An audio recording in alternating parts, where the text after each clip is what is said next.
Most people heard one thing after the Fed meeting: nothing changed. But that's probably the wrong takeaway.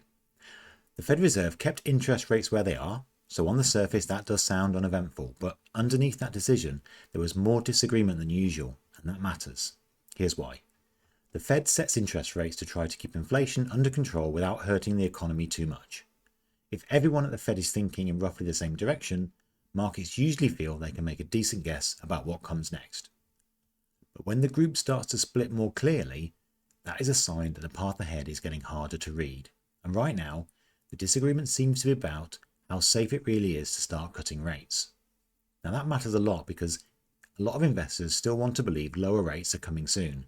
Lower rates usually help stock prices, especially the more expensive parts of the market, because future profits look more valuable when borrowing costs fall.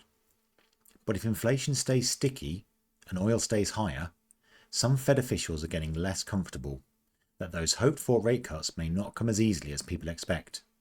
So the real story was not that the Fed stood still. The real story was that the people making the decision may be getting less aligned at exactly the moment markets want a simple answer.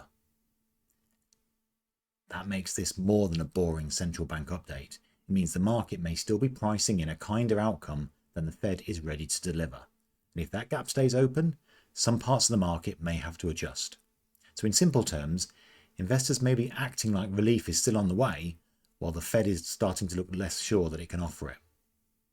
The thing to watch now is not just the next Fed meeting, it's whether inflation, oil and bond yields keep pushing in the same difficult direction. Because if they do, this stops looking like a harmless hold and starts looking like a warning. Follow me for more clear market insights.